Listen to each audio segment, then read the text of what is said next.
I've read and been told, or rather asked questions concerning gang wars and so on and so forth. Well, there weren't gang wars, but there were beefs and there were battles about position and who should cross the line into where we lived and cross the line into where they lived. Marilyn Monroe was found dead on August 5th, 1962, naked in her bed, surrounded by empty pill bottles, in one of the most shocking and mysterious deaths in Hollywood history. For over 60 years, the world has been told it was suicide. But what if everything you thought you knew was a lie? Because there was one man, one of the biggest legends of the 20th century, who never believed the official story for a single second. His name was Frank Sinatra. They were never lovers.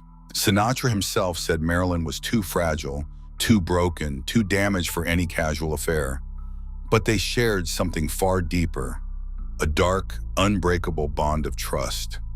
She confided in him everything, her deepest fears, her most dangerous secrets, including her explosive, forbidden affairs with both President John F. Kennedy and his brother, Attorney General Robert F. Kennedy. And in the final years of his life, during those long, private, late-night conversations at his Palm Springs compound, Sinatra made a chilling, haunting confession. He looked his closest friend in the eyes and said, Marilyn Monroe did not kill herself. She was murdered. Now, more than 2 decades after Sinatra's death, his most trusted confidant and road manager, Tonio Pedicano, has finally broken the silence in the explosive book, Sinatra and Me. And in one never-before-revealed private conversation, Sinatra opened up completely. Tonight, we're pulling back the curtain on Marilyn Monroe's entire tragic life and her horrifying final hours, through the eyes of the only man who may have known the devastating truth. The revelations are painful, they are disturbing, and they will make you question everything. So if you think you know the story of Marilyn Monroe, you don't. Hit subscribe right now, turn on notifications, take a deep breath, and don't look away. Because what really happened that night in Brentwood is darker than anyone ever dared to tell. Let's begin. Chapter 1. That poor kid never had a chance. In the quiet hours at his Palm Springs compound, Frank Sinatra would pour another scotch, lean back, and let his voice crack. God damn it, he'd say, eyes wet. That poor kid never had a chance. Not from the very first breath. He wasn't talking about the blonde bombshell the world worshipped. He was talking about Norma Jean Mortensen, the terrified little girl still trapped inside Marilyn Monroe. Born on June 1st, 1926, in a charity ward at Los Angeles General Hospital, Norma Jean never knew her father. Her mother, Gladys Pearl Baker, was already fragile and mentally unraveling. By the time the baby was a few weeks old, Gladys handed her over to strict evangelical foster parents in Hawthorne. There, the little girl learned to be quiet, to not cry too loud, and that love could vanish in an instant. When she was 7, her mother briefly took her back to a tiny Hollywood house. For one shining year, Norma Jean felt like she had a real home. Then, in January 1934, Gladys suffered a violent psychotic breakdown. The little girl watched in horror as police dragged her mother away in a straitjacket. Diagnosed with paranoid schizophrenia, Gladys spent the rest of her life in and out of mental hospitals. Norma Jean became a ward of the state. She bounced through more than 10 foster homes and an orphanage, developing a crippling stutter and an aching fear of abandonment. The only escape was the movie theater. In the dark, she whispered to herself while watching Jean Harlow, "Someday, that's going to be me." At 16, to avoid being sent back to the orphanage when her guardians moved out of state, she married 21-year-old James Dougherty in a cold, loveless ceremony. It was not romance, it was survival. While Dougherty was away at sea in 1944, Norma Jean took a job at the radio plane factory. One afternoon, Army photographer David Conover discovered her on the assembly line. "You're a natural," he told her. That single moment changed everything. She signed with the Blue Book model agency, bleached her hair platinum blonde, and began posing for pinup magazines. Desperate for rent money, she agreed to pose nude for a calendar under the name Mona Monroe. Those photos would later become legendary.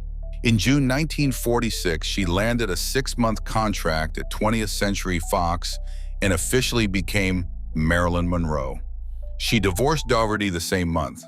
Hollywood, however, kept rejecting her. Fox and Columbia both dropped her, calling her just a pretty face with no talent. Rejection after rejection left her crying in cheap apartments, whispering, "They only want my body. Nobody ever wants me."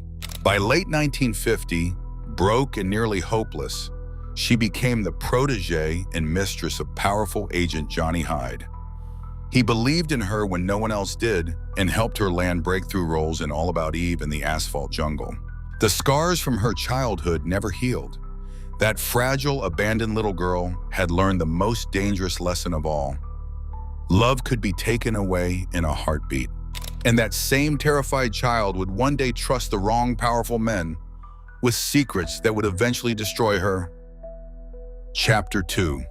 She won the battle for control, but lost herself completely. January 1955. The ink on her divorce papers from Joe DiMaggio was barely dry when Marilyn Monroe did the unthinkable. Exhausted by years of being treated like studio property, she co-founded Marilyn Monroe Productions with photographer Milton Green. For the first time, she demanded real power, creative control, better pay, and the right to choose her own roles.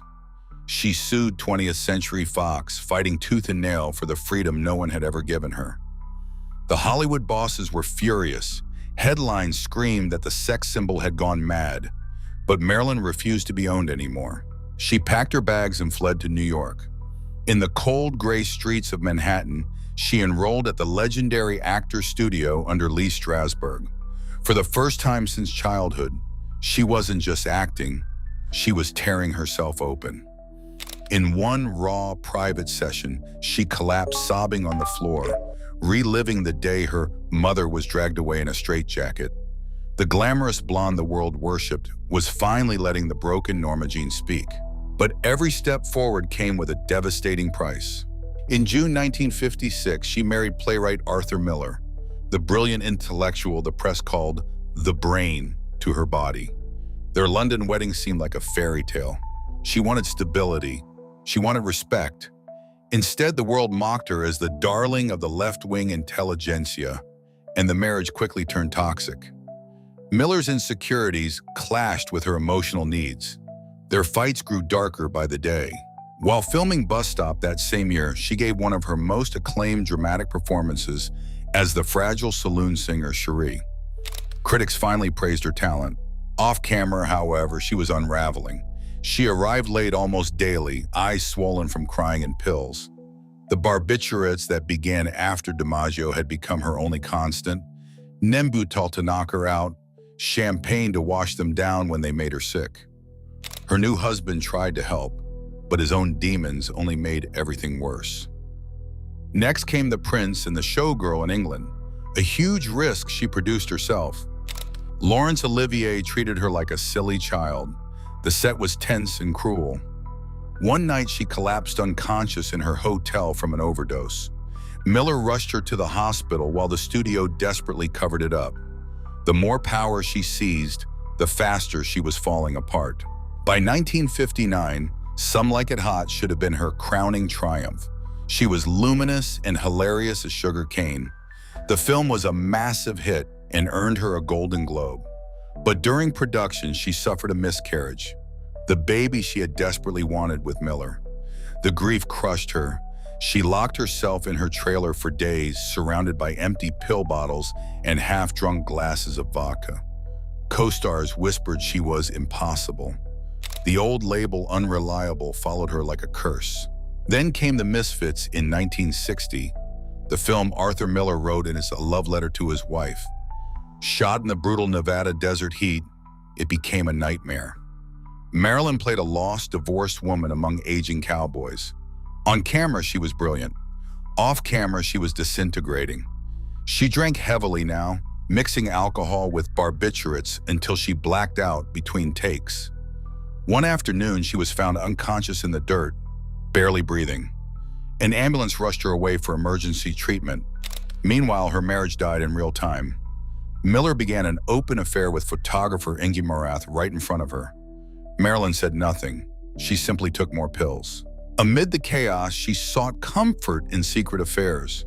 She had a passionate, reckless romance with Marlon Brando, who seemed to understand her pain like no one else. They stole nights in dark hotel rooms where she could finally feel desired as a woman, not a symbol. But the most dangerous relationships were just beginning. Through her friend Peter Lawford, Marilyn was introduced to the Kennedy brothers. First John F. Kennedy, then Robert. What started as thrilling flirtation quickly turned intense and reckless. She fell hard. In private calls and secret meetings, she poured out her deepest fears and secrets, the same way she once trusted Sinatra. She believed they truly saw the real her. She had no idea she was walking straight into a trap that would one day cost her everything. By the end of 1960, her marriage to Miller was over. She had finally won her long legal battle with Fox and gained the creative control she had fought so hard for. But the victory tasted like ashes. Years of pills, alcohol, public humiliation, miscarriages, and emotional abandonment had left her exhausted and fragile. Her mind was cracking under the weight of fame and the dangerous secrets she now carried about the most powerful men in America. The little girl who once escaped into movie theaters had finally reached the very top, only to discover the view was lonelier than the orphanage ever was. The powerful men she trusted with her heart were quietly becoming the greatest threat to her life. The shadows that began in 1926 were now closing in faster than ever, and the final tragic act still lay 2 years in the future. For now, Marilyn Monroe was still smiling for the cameras, while quietly dying inside. Chapter 3. She knew too much, and they made sure she'd never speak. The desert wind rattled the windows of Frank Sinatra's Palm Springs compound one last time in the early 1990s. Sinatra sat in his usual leather chair, Scotch glass trembling in his hand, eyes fixed on nothing. Tony Apettisano, his closest confidant and road manager, watched the old man fight back tears. "God damn it, Tony," Sinatra rasped, voice cracking like gravel under tires. "They killed her. Those bastards killed her because she knew too much, and I couldn't stop it." That confession, raw, furious, and repeated night after night, would stay buried for decades until Apettisano finally broke the silence. But back in 1961, the woman at the center of Sinatra's pain was still fighting to stay alive. Marilyn Monroe's body was already betraying her. In June 1961, she underwent major gallbladder surgery at Cedars of Lebanon Hospital in Los Angeles. The operation was supposed to be routine. It wasn't. She woke up in agony, tubes in her arms, whispering to the nurse, "I feel like I'm disappearing again, like when I was 7 and they took my mother away." The physical pain was nothing compared to the darkness that followed. Severe depression swallowed her whole. She was hospitalized for psychiatric care, heavily sedated, staring at the ceiling for hours while nurses whispered that the blonde bombshell had finally cracked. By late 1961, she dragged herself back to California, renting the modest Brentwood home on 5th Helena Drive, a small Mexican-style bungalow with a tiled pool and a white front door that would soon become the most famous crime scene in Hollywood history. She told friends she wanted peace. What she got was chaos. In April 1962, she reported to the set of Something's Gotta Give, a glossy comedy remake she hoped would restart her career. The studio had high hopes. Marilyn showed up for the first few days, fragile, late, but still radiant. Then the absences began. She missed 17 of the first 30 shooting days. Studio executives fumed. On June 8, 1962, they fired her publicly in a humiliating press release, calling her unprofessional and unreliable. Marilyn was devastated. She sat alone in her living room that night, surrounded by half-empty pill bottles, and whispered to the empty room, "They're throwing me away again. just like the orphanage. But the real storm wasn't the firing, it was the secret that would seal her fate. Since 1954, she had been involved with John F. Kennedy, first introduced by their mutual friend Peter Lawford. The affair was passionate, reckless, and dangerous. She called him Jack in private. He called her Marilyn. She believed he loved her. On May 19, 1962, at Madison Square Garden for JFK's 45th birthday gala, she stepped onto the stage in a skin-tight, flesh-colored dress that looked like she was wearing nothing at all. The spotlight hit her. The crowd gasped. She sang "Happy Birthday, Mr. President," in that breathy little girl voice that dripped with sex and vulnerability. The entire room, including the president himself, rose to its feet. JFK leaned into the microphone afterward and said with a grin, "Now I can retire from politics after having 'Happy Birthday' sung to me in such a sweet and wholesome way." Marilyn glowed that night. She thought it meant something. It didn't. Within weeks, the president grew distant. Phone calls stopped. Secret White House visits ended. Then coldly and efficiently, he passed her on to his younger brother, Attorney General Robert F. Kennedy. What had been a dangerous game became something even darker. Bobby visited her Brentwood home repeatedly in June and July. They talked for hours. She confided everything: her childhood trauma, her fears, her deepest insecurities. She believed both brothers truly saw Norma Jean, not just Marilyn, the sex symbol. Then, without warning, they cut her off completely. In late July 1962, Marilyn called a close friend in tears. "They're shutting me out," she sobbed. "Both of them. Like I'm nothing. Like I never mattered." The rejection tore open every old wound from her childhood. Abandoned again. Used again. She told friends she was going to hold a press conference the following week. She was done being their secret. She planned to reveal everything: the affairs, the promises, the way they had discarded her. The very same weekend she made that decision, she flew to Calneva Lodge on the Nevada shore of Lake Tahoe, the glamorous casino resort partially owned by Frank Sinatra. It was July 27th to 29th, 1962. Sinatra was there. So were Sam Giancana and other powerful mob figures. Marilyn spent the weekend drinking, taking pills, and pouring her heart out to Sinatra in private. Witnesses later said she looked terrified and desperate. She danced, she laughed for the cameras, but in quiet moments she kept repeating, "I'm going to blow the lid off this whole thing." Sinatra listened. He warned her. He begged her to be careful. She flew back to Los Angeles on Monday, July 30th, more determined than ever. She told her housekeeper Eunice Murray she was planning a major announcement, a reconciliation with Joe DiMaggio, the one man who had ever truly protected her. The press conference was set for the following week. The world would finally hear the truth. August 4th, 1962, was a Saturday. Marilyn spent the day making calls, including several to the Kennedy compound in Hyannisport. She sounded agitated. That evening, she had dinner delivered. Nothing unusual. Around 7 p.m., her psychiatrist, Dr. Ralph Greenson, visited for a session. He left around 8:30 p.m. What happened next remains one of the most disputed nights in American history. At approximately 3 a.m. on August 5th, Eunice Murray woke up feeling uneasy. She noticed a light under Marilyn's bedroom door, but could not get any response when she knocked. The door was locked from the inside. Murray called Dr. Greenson. He arrived quickly, peered through the window, and saw Marilyn lying motionless on her bed, face down, a sheet tangled around her. He broke the window, climbed in, and found her dead. Her physician, Dr. Hyman Engelberg, arrived shortly after and pronounced her gone. The Los Angeles Police Department was not notified until 4:25 a.m., over an hour later. The official autopsy ruled the cause of death as acute barbiturate poisoning, a lethal combination of chloral hydrate and pentobarbital. The levels in her blood and liver were far beyond accidental. The coroner called it suicide. Empty pill bottles were lined up neatly beside the bed. Case closed. But the evidence never added up. There was no glass of water in the room, nothing to swallow dozens of pills with. Marilyn's stomach contained almost no residue of the drugs, which is medically impossible if she had swallowed them.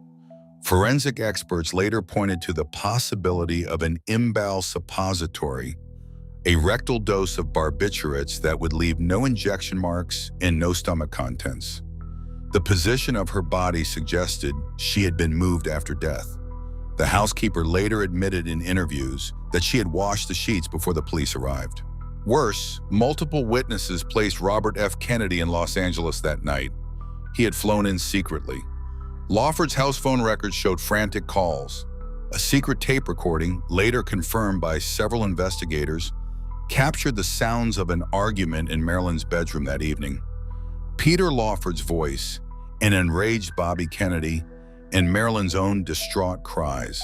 Frank Sinatra never believed the official story for 1 second. In those long, whiskey-soaked nights at Palm Springs, he told a Pedisano the truth as he saw it. Marilyn was murdered because she knew too much about the Kennedys. She was going to talk. That press conference about DiMaggio was just the excuse.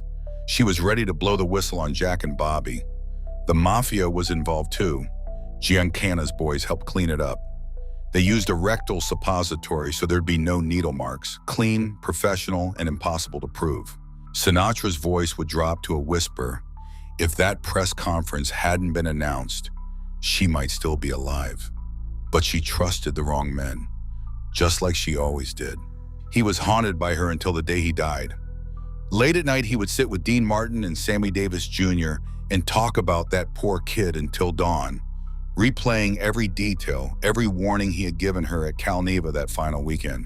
Marilyn Monroe was found dead at age 36, naked in her bed, surrounded by the very pills that had become her only escape. The world called it suicide. Frank Sinatra, the man who knew her better than almost anyone, called it murder. And more than 60 years later, through the pages of Appadisano's book and those private confessions, his words still echo like a final, furious warning. She didn't kill herself. They killed her because she knew too much. Chapter 4. They killed her because she knew too much. The shocking final hours, the holes in the official story, and Frank Sinatra's explosive private confession that still haunts Hollywood, August 4th to 5th, 1962. August 4th, 1962.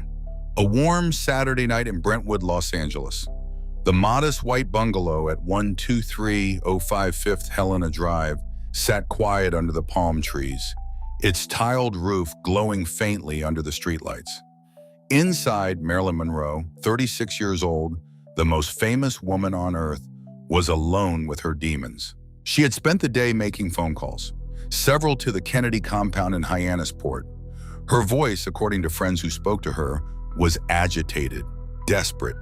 She told her publicist she was planning a major press conference the following week, a public announcement that she was reconciling with Joe DiMaggio, the one man who had ever truly tried to protect her. But those closest to her knew the real reason. She was done being silenced. She was ready to talk about the affairs, the promises, the way the Kennedy brothers had used her and then thrown her away like yesterday's news. That evening, her psychiatrist, Dr. Ralph Greenson, arrived for a session. He left around 8:30 p.m. The housekeeper, Eunice Murray, was staying overnight. Everything seemed calm until 3 a.m. Murray woke suddenly, a strange unease crawling over her. She noticed a light still burning under Marilyn's locked bedroom door. She knocked. No answer. She knocked louder. Silence. The door was locked from the inside. Panicked, Murray called Dr. Greenson. He arrived within minutes, peered through the bedroom window, and saw Marilyn lying face down on the bed, a sheet twisted around her body, completely motionless. He smashed the window with a poker, climbed inside, and felt for a pulse. There was none. Dr. Hyman Engelberg, her personal physician, arrived shortly after and officially pronounced her dead at 3:50 a.m. The Los Angeles Police Department was not called until 4:25 a.m. More than an hour later, the delay would become one of the first red flags in the most controversial death in Hollywood history. The official autopsy, conducted by Deputy Coroner Thomas Noguchi, listed the cause as acute barbiturate poisoning. Her blood and liver contained massive, lethal levels of chlorohydrate and pentobarbital, far beyond any accidental dose. Empty pill bottles were neatly arranged on the nightstand. The coroner ruled it suicide. Case closed. The world was told America's greatest sex symbol had finally taken her own life. But almost nothing about that night added up. There was no glass of water in the room, no cup, nothing to wash down the dozens of pills she was supposed to have swallowed.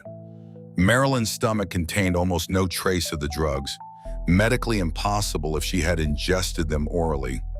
Forensic experts later pointed to a chilling possibility: an embowel suppository, a rectal dose of barbiturates that would leave no needle marks, no stomach residue, and no obvious signs of foul play. Clean, professional, terrifyingly efficient. Even more disturbing, multiple witnesses placed Attorney General Robert F. Kennedy in Los Angeles that very night. He had flown in secretly. Phone records from Peter Lawford's house showed a flurry of frantic calls. Years later, investigative journalists uncovered a secret audio tape recorded the evening of August 4th, a tape that captured raised voices inside Marilyn's bedroom. Peter Lawford, an enraged Bobby Kennedy, and Marilyn's own distraught, crying voice in the middle of a heated argument. The cover-up, many believe, began immediately. Eunice Murray later admitted she had washed the bed sheets before the police arrived. The scene had been altered. The official narrative was locked in place before the sun came up. Frank Sinatra never bought any of it. In the final years of his life, during those long, smoke-filled nights at his Palm Springs compound, Sinatra would pour another scotch, stare into the darkness, and unload the truth to his most trusted friend, Tonio Pedisano. His voice would grow thick with rage and grief. "She didn't kill herself, Tony. They murdered her. Plain and fucking simple." Sinatra was certain. Marilyn had confided everything to him: her affairs with both Kennedy brothers, the secrets they had whispered in private, the way they had used her and then discarded her when she became a liability. She had planned to go public. The press conference about reuniting with Joe was only the beginning. She was ready to blow the lid off the whole thing. If that press conference hadn't been announced, Sinatra told Pedisano, his eyes wet, she might still be alive today. But once the Kennedys knew she was going to talk, it was over. He believed Robert Kennedy, or someone acting on his behalf, had arranged the hit. The mafia connection was never far away. Sam Giancana and his Chicago outfit had helped clean up the mess, according to Sinatra's sources. A professional job, no fingerprints, no obvious violence. Just a quiet, lethal dose delivered in a way that would look like suicide to anyone who wasn't looking too closely. Sinatra was haunted by her death until the day he died.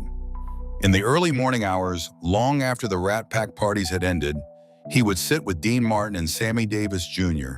and talk about that poor kid until the sun came up. He replayed every conversation, every warning he had given her at Cal Neva Lodge that final weekend. He blamed himself for not being able to protect her. He blamed the powerful men who had treated her like a toy. More than 2 decades after Sinatra's own death, Tonio Pedisano finally broke the silence in his explosive book, Sinatra and Me.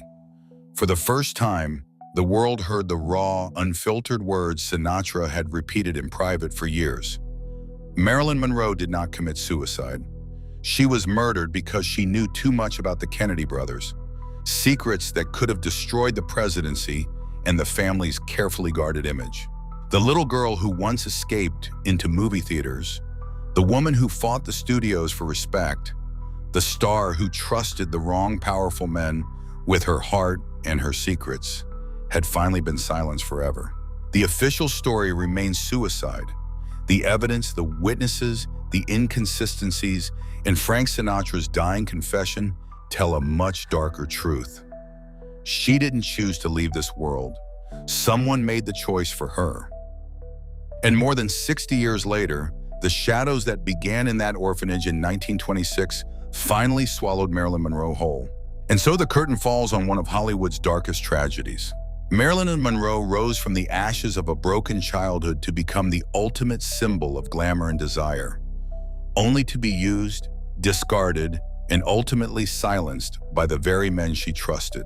Frank Sinatra never accepted the official story. In his final years, he looked his closest friend in the eye and said what so many still fear to admit. They killed her because she knew too much. More than 60 years later, the mystery remains. The little girl who once dreamed in movie theaters never found the love she craved. She was never just Marilyn. She was always Norma Jean, forever lost in the shadows. Rest in peace, Marilyn. The truth may never be fully told, but Sinatra made sure we never forget.